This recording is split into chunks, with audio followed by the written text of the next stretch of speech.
Right here in ET now, all eyes then on what the Reserve Bank of India's rate-setting monetary policy panel has, well, it started its discussion. What's going to be outcome of this particular meeting?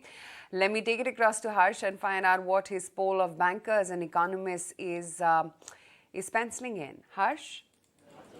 Well, yes, Asha, looking at a pause, that's currently what most economists are penciling in. We're seeing no change in rates, but we're seeing a change in stance, possibly from a withdrawal of accommodation to neutral, because now it seems quite fair and clear that going forward, rates are not going to go up in a meaningful fashion. So maybe a change of stance is what one can expect. In terms of where inflation is playing out, you can see inflation has fallen, especially India inflation has steadily been below that of its global peers as well as the United States as a benchmark, and it continues to remain so. 4.7% on a very low base, mind you.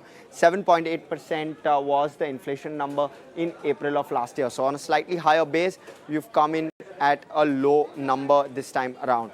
And US also continues to fall, so no doubt on that one. Going forward, the RBI expects inflation in the 5 to 5.5% band, and hopefully it remains there. Maybe a change of expectation on the cards, given that oil has fallen quite considerably. It's at currently around $75 a barrel or thereabouts. That's where Brent is at. But quickly moving on, what we're also seeing is that the GDP growth trend is on an upward trajectory. It's come in better than anticipated, and the governor did mention that in his May address at one of the conferences, that GDP for FY23 has come in higher. Now for FY24, how do we expect, or what changes in terms of the GDP expectations, because now it's a slightly higher base? That will be in the picture as well.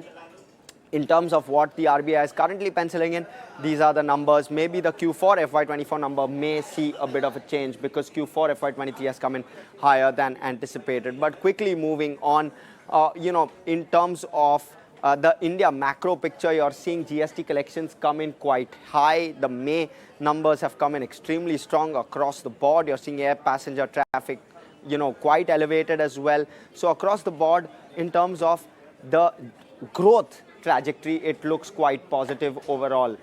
You can see PV sales, across the board. You're seeing manufacturing PMI as well as services PMI hit solid high, 60 plus on the services PMI number for a second month in a row.